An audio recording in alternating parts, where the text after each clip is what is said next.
Thanks, Travis, and Welcome. welcome everybody. It's good to see all of you. And my name is Gina Thorne. I'm the executive director for TPAS, and I'm so excited to be co-presenting with Casey Hyatt, who will do his own formal introduction. I get the pleasure of working with Casey as the co-president for TPAS, which we'll share more with you about in a little bit. In the interest of us getting to know you better, if you had a moment to put in the chat. Are you affiliated with a recovery community organization, RCO? Are you a peer recovery specialist or a recovery coach? If you could just dump those into the chat, that'll help us kind of understand a little bit more about your background. And it'll also help us continue to make sure that we're guiding the conversation in a way that's going to be helpful to you. Um, so again, I'm Gina Thorne. I've been working in the behavioral health industry for close to 16 years, but prior to that, I was in community organizing, spent about 16, 17 years working with underage drinking and drug use in local communities. Some of you might be familiar with the Community Anti-Drug Coalitions of America. I sat on the national board with ONDCP, really looking at macro level change around community engagement and helping communities work together to address what we would say is sort of the high risk factors that at the time and still does today impact the implications of kids starting to use earlier. So very involved in community organizing in the early stages of my career, and then moving into the behavioral health space and working in treatment right around 2007, 2008, where I had the opportunity to work with people in recovery, have an opportunity to help build strong programming. And one of the program areas that I focused on was working with alumni professionals. And so we're going to talk a little bit about that today as it relates to our TPAS model. For those of you that are not familiar with TPAS, TPAS stands for Treatment Professionals and Alumni Services. We're still in many ways a best kept secret in the industry, but we're growing pretty quickly as a membership organization. And so we're really excited to share more with you about who we are and what we offer. So Casey, would you like to go ahead and just introduce yourself? Sure, real briefly. My name is Casey Hyatt. I'm actually a certified recovery coach with CCAR. Went through the Train the Trainer program a few years back. I guess it's been maybe even more than a few years ago now, it seems like. And that has been a big part of my management operations for a large team of certified peer recovery specialists here in Nashville at Cumberland Heights Foundation. And I've been in alumni services specifically for 7 years now. Thanks, Casey. So today's presentation, we're going to be talking about building a model of collaboration and engagement. And what we're going to be speaking about are two distinct processes that we use in TPAS to help elevate recovery communities within our alumni space that we work with. And our hope is today is that you'll be able to take advantage of these two different modalities to use within your organizations or even within your day-to-day work that you do as a peer coach, as a community organizer, as somebody who's working in an RCO.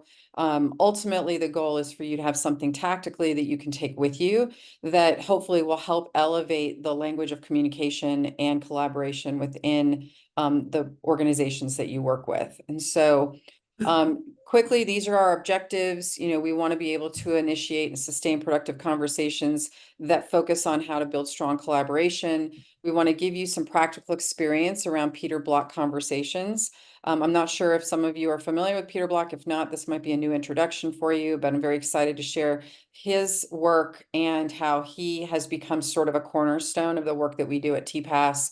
And then this idea around open space technology, which is a little bit of a misnomer because even though it's called open space technology, there is no technology involved at all. So we'll be talking about that. And then lastly, how does this concept of building organization, working with your organizations, if you have alumni programs, if you're doing peer coaching, how to apply those tools into the work that you're doing. And you'll know that we're going to be actually doing some of the work today in our 1 hour. We're going to move pretty quickly. But our goal today is to give you a feel for some of what we do at TPAS and some of our collaborative events that you can then take with you into your work. So So we're going to first talk about the problem. So most of us will agree that today's modern world has been designed to disconnect us personally and economically from our communities. And some of the ways that that has happened is through things like the gig economy and remote work. Obviously, post-COVID, things have really changed dramatically around people not being in community or in organizations day to day. Lots of bricks and mortar programs have gone away. We have found that the use of technology has become a vital resource for folks to be able to get work done without having to physically go somewhere. And I know that there has been numerous studies that have gone out as of 2021 that really talks about the implications of people moving into a remote world versus working day to day side by side with each other in business the way they used to. Additionally, we see that online shopping and globalization has also played a part in this disconnection, especially economically. We all know the implications, the good and the bad, around social media and digital communication. We know that it has, in many ways, brought us together globally, but at the same time has also moved us into places of isolation. And so when we look at the nature of how social media and digital communication has impacted your work in the recovery space, we want to be able to obviously look at the benefits it offers, but at the same time, we know that there has been some disconnects as it relates to engagement, especially in the world of recovery. Urbanization and suburban sprawl, more and more people are moving out. We don't see community happening as much day to day. A little side note, I spent 3 years traveling around the world, came back in late 2020, 2023, and places that I traveled like Morocco and Spain and Cyprus, I learned that everything was about community. You would be out in the plazas and people were having conversations. They would create their workday around community engagement and connection. You would find that families would build additions onto their homes in the Berber communities in Morocco so that they could literally, like, if a husband or a wife had a child that got married, that whole family would then move in. So this concept of community and family engagement was very tightly woven into their culture. But what we see here in our Western culture, it is becoming more and more expansive, where less of that is happening, and less connection is happening. And so, how do we respond to the nature of what's happening in our world today, especially in our country, around this urbanization and suburban sprawl? And then, of course, the global supply chains are getting smaller. People are not working collaboratively as much because it is moving out into the global world as far as how products are being produced, where they're coming into the world. So what we know now is that these forces, these particular five forces, can undermine the sense of belonging. And belonging is such a vital part of who we are as human beings, that if we're not doing it and we're not connecting with each other, it's creating greater levels of isolation, disconnection from our neighborhoods, and obviously impact onto our local economy. And so that's where we start here. So I'm going to turn it over to Casey, who's going to talk a little bit about that from the recovery standpoint. Uh, Thanks, Gina. I appreciate you bringing up belonging because I know, like a little bit later, you had pointed out some like specific points of connection, um, in adverse relationship to addiction, and I think that's a better term to use. I think, as someone who's in long-term recovery, I definitely identify belonging over connection as what I was missing, and what drove my addiction for a long time. And um, so SAMHSA, I'm fairly confident everyone's most likely, at least generally familiar with SAMHSA and their definition of recovery, which is good because it's a broad, self-driven definition, which I know CCAR is very intentional about.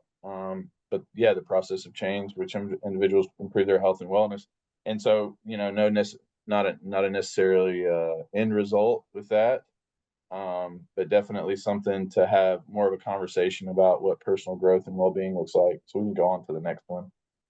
And so today specifically, obviously we embrace all four key categories when discussing what this looks like, um, on a day-to-day basis for the individuals we work with and for ourselves for that matter.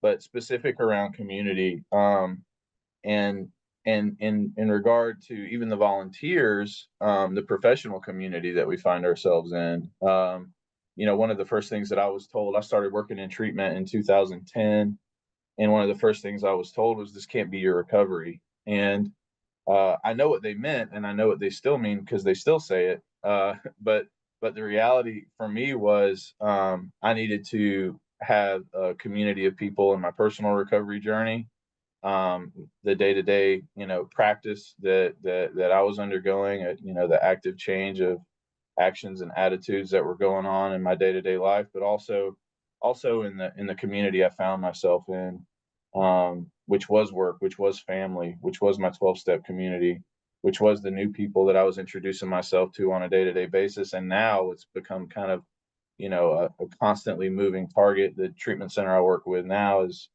um, we churn out roughly 2,500 new alumni every year, and so when you're talking about numbers that big, and how to help propose new communities, we have to look at an integration of micro communities, and uh, bringing in more and more volunteers so people can take ownership of the process. um, how do we identify, um, diversity and propose diversity for people who are walking into a new way of life, who need to be able to identify not only with people who look like them, walk like them, sound like them, but people who can offer a new perspective as well. And so yes, I think that's a lot of what today's kind of conversation is going to be around. So, the 10 guiding principles of recovery. Did I'm curious too, like, I can't see everyone, but so I'm just kind of putting it out there in the world. But like, I'm curious who's ever really spent much time with the SAMHSA definitions, and just kind of like what all this is kind of laid out.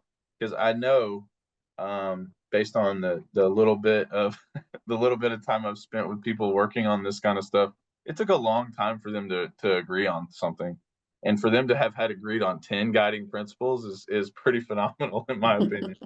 But we are gonna cull that down into peer support, relational principles, and culture. And I think when it comes to specifically the topic around, open space technology and the Peter Block questions, it almost always ends up kind of like revolving around this relational category of, how we see each other, how we treat each other when we meet, and how we take, and give. And so much of what we're almost conditioned to do is to give the new information that we have, or give our insights, or give feedback, or even from the perspective of motivational interviewing, where we're interested and we have questions, but we're really just trying to, in some cases, um, shed light. And so, the Peter Block questions offer an opportunity for dissent, and they offer an opportunity for an open-minded perspective on new ideas, and not only listening, but practicing. Um, and so peer support, I know, is not new for anyone in the conversations we talk about. Um, but I think through the lens of, uh, these triads that we go into, here shortly, I think it's really encouraging if we just kind of maybe draw back a little bit on what we have to offer, and consider what we're taking from each other, and obviously the cultural, context for which we find ourselves recovering in. I think one of the biggest growth spurts for me in early recovery, especially, was finding myself in a completely different culture with the same exact people I had been around for so long. And I think that's what so many of our recipients and so many of the clients and, peers that we work with, are experiencing. Um, and yeah, so coming to the Johan Hari TED Talk that some people may or may not, utilize to facilitate groups. It's an interesting conversation. If you've never watched that TED Talk, I think it's probably important to go into it with an open mind, because, and I feel like, and maybe I'm biased, but I did my Recovery Coach Academy with Phil Valentine and Stacy Charpentier, and they were so freaking adamant with me, and so many of the other people that had come to Hartford that week, to leave our 12 step, bias at the door and walk in with with a notion that, maybe even an abstinence based way of life isn't necessarily what we're offering. Maybe all we're offering is a keystone, if you will, or a segue into a new perspective. And so, um, uh, when he talks about the opposite of addiction is connection, he's not saying that recovery is something other than that. In my opinion, he talks a lot about some science. He probably unwillingly talks a little bit more about the anthropology and the biology of addiction. And what I have always gleaned from this is not so much that the opposite of addiction is connection, but the pathway to recovery is belonging, and this feeling and this notion that somehow I have finally found my tribe. I've found my people. I've found the space for which I can grow in the light that I find and not someone else's like directive. And if there's anything that I really, really took a lot from in my CCAR trainings and that I've learned in facilitating recovery coach academies has been the fact that, if I walk into this with, quote unquote beginner's mind every time, and I start to treat the people that I'm working with on a daily basis, whether it's the recipients of my organization, whether it's sponsees, whether it's new people who are showing up to the meetings I attend, et cetera, et cetera. If I'm walking into those without any preconceived notions about where that relationship is going, I tend to find my abilities to help them and give them an opportunity to help me in a way that creates this belonging relationship. And I think we get away from that. I think we try to connect on other levels, football, or whatever we think is going to have this mutual effect that makes it easy to have a conversation. But what I have found is that people have assets that they've never been able to share. And sometimes if I give them an opportunity to share something with me that they feel proud of, it inspires, and more so than I could ever do with what I already know. Thank you, Casey. So well put together. I appreciate the insight. And obviously, we hope that it will spur some conversations with some of us later on during our breakouts. So I guess if you have the ability to just kind of put a thumbs up in your Zoom, if you've heard of Peter Block before. I'm just curious for those who might have had an exposure or have read some of his work in the past. If you haven't, hopefully this workshop will, inspire you to go to Mr. Google and learn more about who he is and what he has to offer, because he really does bring quite an interesting perspective around this idea of community and belonging. And what he's most known for is this concept of structure of belonging. It's one of his oldest books that's been redone multiple times. What Peter has looked at is, and he's done this in communities around the world, where you look at the situation that's going on in that community, and instead of bringing it to the table as a problem, you come instead as a solution. And so I loved this quote that he has mentioned, in that we are a community of possibilities. And I want you to be thinking about this from the standpoint of the work that you do day to day, whether you're in an RCO or if you're even in any organization that you work for. This can be applied to neighborhood, homeowners associations, law enforcement. It really is applicable across the board. But for today, I want you to think about it from the standpoint of the work that you do and the community that you're invested in. So we're a community of possibilities, not a community of problems. Community exists for the sake of belonging, and it takes its identity from the gifts, generosity, and accountability of its citizens. It is not defined by its fears, its isolation, or its penchant for retribution. We currently have all the capacity, expertise, programs, leaders, regulations, and wealth required to end unnecessary suffering and create an alternative future. How does that sit for some of you?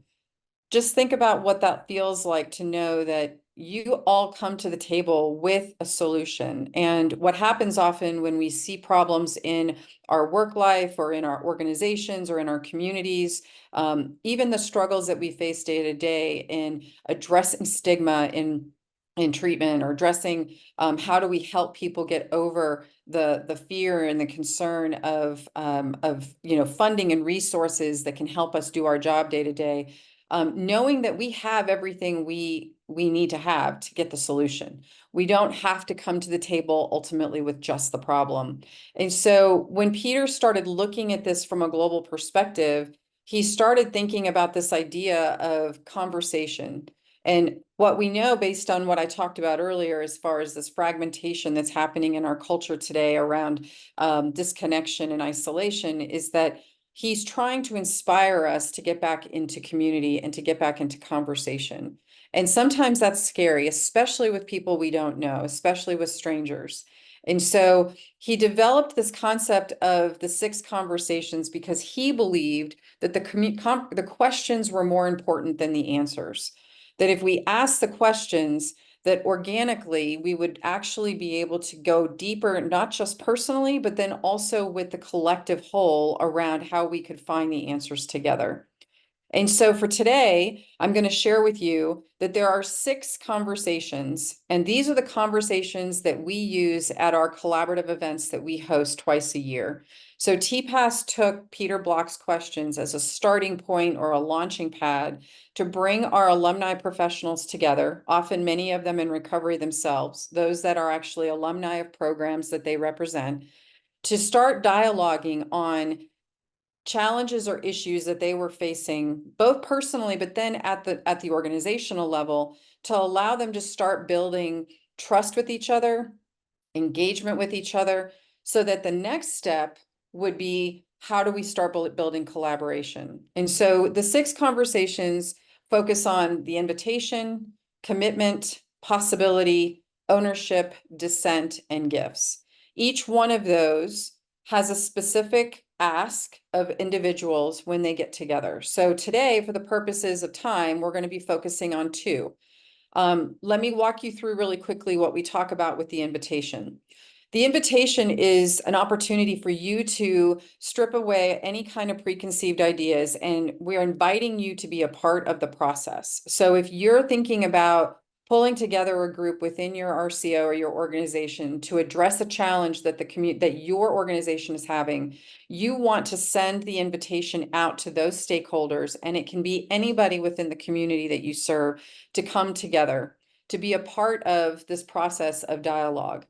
The second is commitment. And commitment is, what is the commitment you individually are going to make to be able to be present for those conversations? What is the commitment that you feel is valuable individually, you yourself, that will make the change happen within that problem that's being addressed?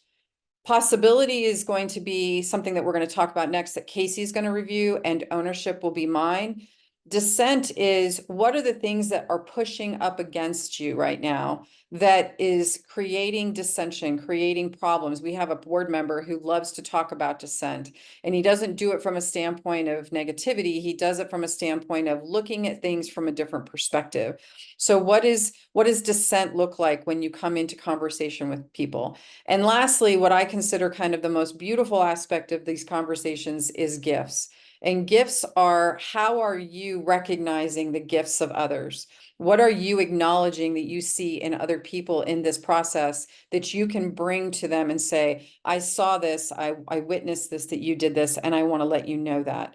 And the reciprocal response to that is, thank you, I like hearing that. And so these concepts of conversation are what get us dialoguing and talking about, how do we solve the problem versus living in the problem. So the concept that I want you to think about for these is that we're going to ask you to go into small groups of 3. Now, for those of you that are in rooms, we are going to ask you to find 3 people that you can connect with. If you know each other, great. If you don't, and you want to kind of connect with somebody that you don't know that well, we encourage you to do that. But the goal ultimately is we're going to break you into groups of 3. Why triads? Because you can't hide in groups of 3. You are encouraged to actually be a part of the process and to be able to share. We want you to make sure that you allow yourself to be surprised by the conversation that comes up. Try to come to the conversation without any preconceived ideas. And then don't wait to be chosen. Be the one to step up and initiate. And then lastly, be active in your listening, make eye contact with the people that you're hearing from, because that's a big part of this exercise. And I share all of this with you because when we go through this process, we want you to be able to take this tool with you to potentially use in the work that you do with other people, whether it's your employees, other peer coaches. Again, this is something that can be applicable to all aspects of your life. And so I will turn it back over to Casey. Thank you, Gina. And in regard to time and making sure that everyone gets an opportunity to take full advantage of everything, I'm going to skip a little bit around. So I will say this, if you're in this room, you probably can identify in the same way that I do as a problem solver and someone who sees things through the perspective of change. And so if I run across a problem or an opportunity, I typically look at myself as the savior in that particular situation. That's definitely the family role I identify most readily with. And so how do I break out of that in this process at least? And it's I look at how I'm showing up in the problem as opposed to how I'm showing up in the solution. So that ownership piece shows up already in possibility. And so I love this. I love this fourth bullet point. Don't be realistic with possibility. If the possibility is achievable, it's not a possibility, it's a goal. And so I use this opportunity usually as kind of even a grandiose moment to like look at things through the lens of, outside of relativity, like how beautiful this could be, how incredible this could be, how much change could be made here, because that's how we get, in my opinion, to that next space. You can go ahead and skip over, Gina. So what is the crossroads for which you find yourself at this moment? And I'm asking this, I'm openly asking everyone here. What is the crossroads where you find yourself at this stage of your life or work or the purpose of our convening? And what declaration of possibility can you make that has the power to transform? And so take that in. I'm not 100% sure if we're going to be able to share this in the small groups. But that is the question. So I'll repeat it. What is the crossroads for which you find yourself at this stage of your life or work, or just for the purpose of our convening this morning, this September 18th? And what declaration of possibility can you make that has the power to transform? And so we'll take 9 minutes for a breakout, and we use triads for this. Okay, so each one of these breakout groups in the 5 categories that Gina was talking about, break out into groups of 3. We don't go less than 3. So if we have an extra hanger oner, we'll do 2 4s or 1 4. And I trust that Travis has all the capability in the world to help us make this happen, and to give us a heads up when it's about time to head back to the main room. All right, we ready to roll here, guys? I Yes, have the sir. rooms ready. Okay. So we are going to have a couple groups of 4. Yeah. So heads And what up. I'll do is just one more thing. For those of you that are in conference rooms, if you can break into your groups of 3 and do this discussion, what we'll try to do is move these questions into the chat. So that way you guys will have something as a reference. Good call. But I can do but that, Gina. thank you. Thank you, Casey. So that would be the only thing that we would ask. And then again, give each of you 3 minutes just to answer the questions and go around and again, eye contact, stay engaged. All right, here we go. I'm going to send invites out now. Everyone should have one. And we can actually share this slide right into the breakout rooms as Perfect. well, guys. I can show you how to do that. It's pretty easy. Hey, welcome back, everyone. I would love the opportunity to hear some feedback and just kind of maybe not necessarily specifically what you shared about if you don't want, but just kind of what that opportunity was like for you, and maybe a little insight into the way that group came together. If you wouldn't mind raising your hand, so we can kind of figure out where to start. And Travis, you might have to help me because I'm having a hard time. There we go. Percy, hit us with it. All right, we was group 3, and basically we were talking about our crossroads, especially just me and Miss Muhammad and I. We had similar crossroads of being in retirement and coming off of retirement because we had something to give. And at the point of retirement, we was there. Well, I was there. Let me say that I was there with a stance of I'm done. I don't have nothing else to give. But through TOT trainings, it came up and it boiled in me. And here I am entering back into this powerful transformation of helping to save somebody's life. Is that right, crew? If one of the crew members would agree or disagree, help me out here. Percy needs validation, y'all. Y'all got to hold him up. They left me under the bus. We're going to go with consensus based on that one, and let their silence be a positive. I appreciate you sharing, Percy. I'm sorry, I couldn't get my microphone on. That was what was happening there. Yeah, I agree 100% with Percy, and yeah, the whole thing about and matter of fact, I'm sorry, was it Joe? Josh had mentioned that he had several crossroads that were crossing the crossroads, so to speak, and there was a lot going on with that, and trying to find out exactly how to handle different things. So I think we had a good, lively conversation, and Nicole was saying we always have something to give, regardless of what our status is. So it was a good conversation.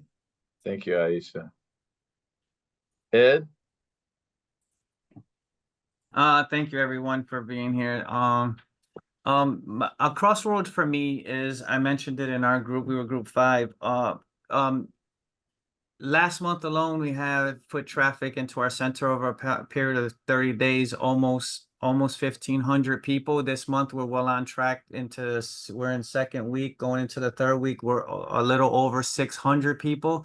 So, the job itself can become redundant, and instead of treating people like individuals, empowering them to be their own best resource and stuff like that, it can get redundant. And my crossroad is daily to make sure that I don't fall into where the workspace can become just a scheduled day to day. I try to live my life or my recovery the same way in my office that I do on the floor and at home and everywhere else, even when they mess up a drink, one of my drinks at Dunkin' Donuts, or when somebody cuts me off in traffic. Just being aware of my time and space and being able to be available fresh for someone and not repeat the same motivational interview in line to each person. Being an individual and understanding that all I have to do is really listen. Today, I was just present for someone, and out of the 20-minute conversation, I said 1 minute worth of talking, and they thought it was the greatest thing that ever happened for them. And I said, well, you're welcome, and I'm not here to, take anything from that conversation, but what it is just being present sometimes is more than anyone can ever ask for, because so many times we have individuals who go unlistened to for so long that it's just unbearable for many. So one thing that CCAR has taught me was to be a really good listener is one of our pillars. And the most important part, ringing. The most important part is for me is continue to be the beacon of light, continue to manage myself well in recovery, and continue to make those connections and make them all individual, no matter how long I've been doing the process. Being fresh and available, man. Self-care is very important for us in our line of work, and I'll speak for myself.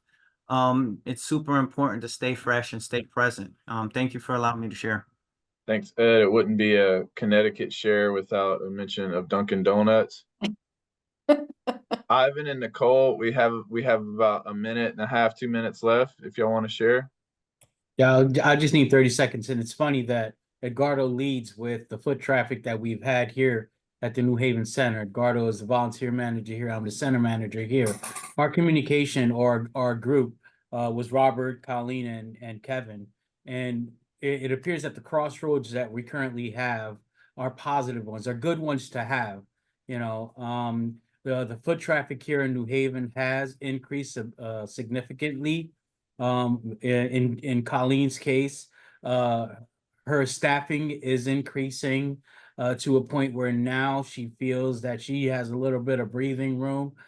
Kevin's biggest problem right now is having funding, available for the opiate crisis and finding individuals to supply this funding for so that they can go to recovery coaches, recovery coach academies and things of that nature. So these are all good crossroads and sort of kind of circumstances to find ourselves in. And with that, I pass. Thanks so much. I'll be super quick as well. It was a comment for Ed. There are a lot of times where just listening is all that you want. And there's times that I've asked people like, do you want my advice or do you just want to vent? Right. And then, I know whether they're looking for some kind of response or answer for me, or whether they just want to dump on me. And either one is fine. But that's just a good question to ask people sometimes. It's like, are you looking for an answer or you just want to let it all out? Thank you so much, Nicole. And I think that's one of the biggest things that I learned from CCAR too, is just the fact that if I treat someone like their best resource, chances are they're going to find assets in them that they did not know existed. And they walk away with the asset as opposed to walking away from the asset. I love too that the problem was brought up, because so often we get locked into that, right? We start talking about a crossroads and we realize, maybe it's not a crossroads, maybe it's a stop sign, and we're focused way too much on the stop sign in the direction we're going. And so yeah, thanks so much for letting me do that, Gina. All right, well, let me say this, in the interest of time, we are going to have to skip this next conversation, but I do want to quickly go over it with you. Ultimately, the goal for today was to give you all a taste of the Peter Block concept and how you can apply it in your day-to-day with the work that you do. This next question focused on this idea of ownership versus blame. A big part of what Peter talks about is this idea that today we live in a society where all we hear is blame. You hear it in the media, you hear it on social. It's always about looking at who's responsible versus us looking at what is our role in that. And so when we look at this concept of ownership, we have to be thinking about, how do we take ownership of the problem and what is our contribution to it? And so as we set the stage for this idea of ownership, your ownership of how are you going to show up in these solutions of what's going on within your organizations, the questions that we typically ask when you go into a triad around ownership is, what's the story that you most often tell? Which is the narrative, that story that you tell yourself that may not necessarily be true. And so often, if you know Byron Katie's work, she talks about, is this true? Is this narrative that I'm telling myself true? Do we attach ourselves to a story about ourselves that may not be true? And if so, how do we find out whether or not it's true or not? The one you are wedded to, what's the story that you're most wedded to in your life right now that might be taking you from your identity? What is the thing that you've told yourself ever since you were a kid, or somebody said about you that you attached to, that said, this is who I am, so this is how I'm going to show up? And then what have been the payoffs that you received from holding on to that story? What is the benefits, or even, in some cases, what have been the costs of holding on to that story? So we use those questions in the ownership triad for you to share with others about this story that may or may not be true, and how do you change that narrative so that you can show up with stronger ownership of a situation, or being a part of the solution. So I just kind of quickly go over that to say that as you're looking at doing Peter Block questions within your organization, these are very compelling questions, and they spur amazing opportunities for authentic conversations with people that are total strangers that don't know each other. Will get real with each other about things in a way that you wouldn't get to with some of your own best friends or family members. And so what we're going to do now is we're going to move into this concept of open space technology. And the reason why we use this in our collaboratives is because we want people to come to the table with their ideas, their curiosities, their experiences to help drive the agenda. And so when we do our collaborative events, which are our form of retreats that we offer for our alumni professionals, we don't provide an agenda. In fact, we get phone calls from many of our alumni who say, hey, we would love to be able to go to this event. Could you please let me know what the agenda is so I can get our leadership to sign off on it? And sadly, I have to tell them we don't really have an agenda. You know, we want you to be a part of building it while you're there. And so when we bring our 50 or 60 different alumni from around the country to our location, they come with their own levels of curiosity and topics that they want to talk about. And so the concept of open space technology is to create an open canvas for your people to say, here's what's the problem and here's where we need solution. And so they will be a part of designing the topics, and then they break into small groups and start talking about what that solution is. No one has to be the expert. We don't have people standing up and doing big presentations. But the focus is like, if you have the curiosity around, well, how do we secure more funding for our location? Then you bring people together who have an interest in that topic, and then they start dialoguing on, well, what about this? And what about that? And we tried this, and oh, I have that. Let me share it with you. So there's this great collaboration and synergy that starts to happen when you bring people together to be a part of the solution. Harrison Owen is the founder of this concept, and I did provide at the end of the deck a link that you will all get to this particular model, but one that I think really reduces the fear for a lot of people and allows people to take accountability for being a part of the solution. There are a few concepts around it, so I'm going to quickly play this video. It's about a minute long that tells you a little bit about who we are. An open space is an idea workshop that aims to provide an opportunity for each participant to learn exactly what they feel they need and connect people with similar desires so they can learn from each other. Open spaces begin without any predetermined agenda, but instead work around a specific theme. There are 4 guiding principles and 1 law. The principles. 1. Whoever comes to the open space are the right people.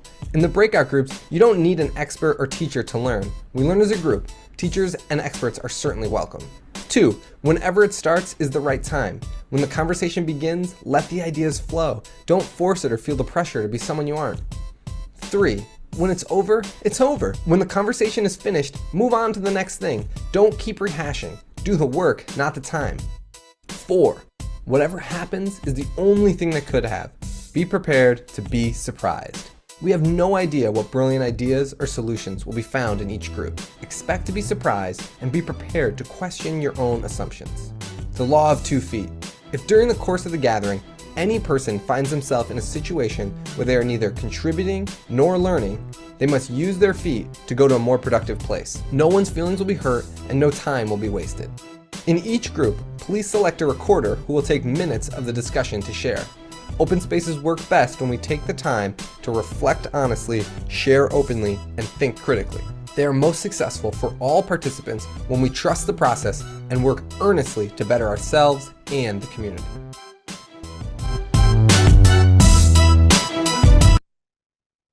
So just to restate 4 rules that we use. When we go into open space in a minute, whoever comes to that group are the people that are supposed to be there. Could be 1 person, could be 2 people. Whatever happens is the only thing that could happen. So if the conversation goes in a completely different direction, that's okay. That's what's supposed to happen. Whatever it starts is the right time. We're very focused on time. So if it starts a little later, that's okay. If it ends a little early, that's okay. And when it's over, it's over. If you end early, it means that you got through whatever you needed to talk about and you just come right back into the big group.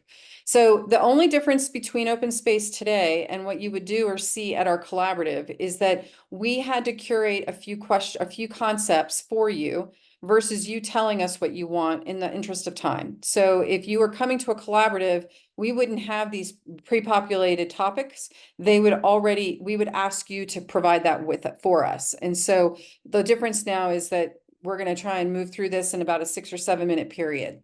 And then, of course, if you were doing this in person, the law of 2 feet is if you're not getting what you need from that particular group, you can always jump back into another group, or you can move to another place to hear what other people have to say. Don't feel obligated to stay in that group if it doesn't meet your needs. And then lastly, what we're going to do is we're going to tell you about the topics. So here are the 4 rooms that we're going to have available to you that you can pick.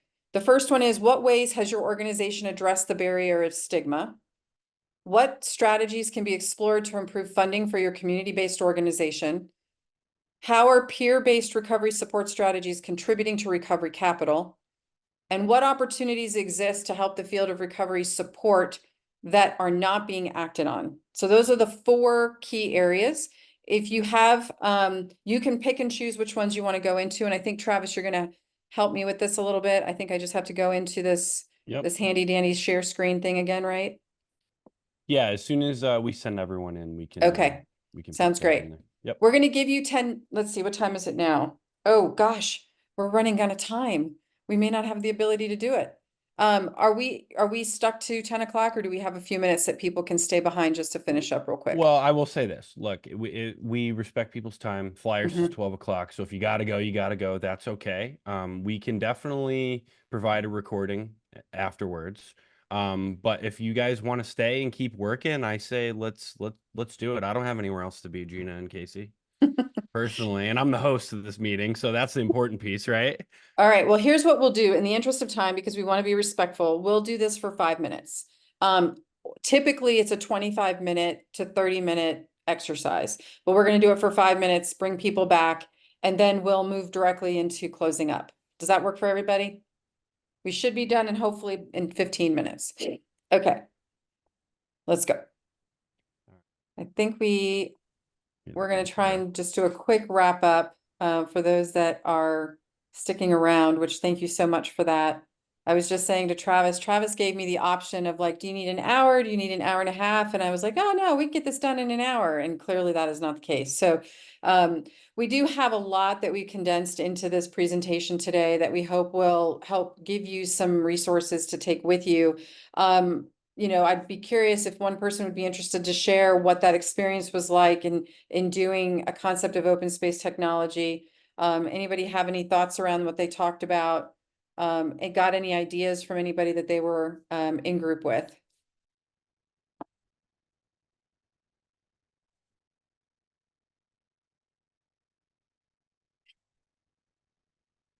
I know it wasn't long enough. Usually those particular groups are usually a little longer. So so we will be providing this slide deck to you after so that you can have it as a resource. Let me just tell you quickly who TPAS is. TPAS is a membership organization that started 14 years ago as a way to help support alumni professionals who work in the behavioral health field. These are individuals that work to develop recovery communities for clients discharging from treatment, but we've expanded ourselves to include not just SUD programs, but recovery community organizations, sober living programs, mental health facilities, adolescent facilities. Our entire focus is to help you build and grow a strong alumni program to keep your alumni sticky and engaged with your efforts of what you're doing within your organization. We have a couple of folks on the call today that are members of TPAS. So it's really exciting to see Rosecrans here and Deer Hollow. Nice to see you, Trace. So some of the services that we offer is, I've been mentioning this concept of a collaborative. We do these events twice a year. We do one in Jacksonville in April. Our next collaborative is this fall in Malibu. Please don't be misguided into thinking that Malibu means that we're at a fancy location. We actually keep ourselves pretty in a minimalist approach, where we actually host it at a retreat center in Malibu, where we bring together folks who will work on strategy and design for their alumni programs. Those are in person, and then we also offer a virtual event once a year in July. We have an online platform called TPAS Community that gives your organization and your alumni professionals access to all of the resources necessary to help you build and or enhance your alumni program, from video content to white label templates, so that you don't have to reinvent the wheel. We also offer a monthly workshop that's live, that's also made available on demand after. So if you can't see it real time, it'll be available to you later. We have an online dialogue community through TPAS Community where we have over 190 people from around the country and outside in Canada who get together and talk about issues or challenges or ideas. It's an online discussion group. And then lastly, we have a coaching program that we offer. We provide 1 hour and half-hour coaching sessions to alumni professionals to help support them in strategic planning, budgeting, building out programming and support. And then we also have a mastermind group that we just launched for alumni leaders. This just tells you a little bit about who we are. We base our membership off of operating budget. So if you're a nonprofit, we do have some resources available to help support, but it does provide anybody within your organization access to all of our services. So it is not seat specific, it's organization specific. So if you have 5 or 10 people in your organization that would like to access our member benefits, they get that as an organizational member. And then lastly, we want to thank you for being a part of this discussion today. We would like to invite you to our collaborative in Malibu. It's October 6th to the 9th. Registration is still open. We do have spots available. Would love to have you there if you have anybody that would be interested in being there to be a part of this collaborative opportunity where we go much deeper into open space, much deeper into our discussions that we do around Peter Block. And then these are the resources that I wanted to share with you. And again, I shared with Travis that this deck will be made available to you after so that you can have access to these resources. I certainly would encourage you to take some time and click on these 2 links. That'll take you directly to videos that Peter Block talks about in regards to how to utilize those questions in your day-to-day. And this is just who I am and how to access me. If you have any questions about TPAS, if you'd like to do a presentation about TPAS and how we can be a resource to help support your organization, feel free to reach out to me. It has been a pleasure getting to know you, getting to have you be a part of this and to getting TPAS in front of you. If you have any questions, please be sure to reach out. Thank you, Casey, for participating, and of course to CCAR for co-sponsoring this with us today.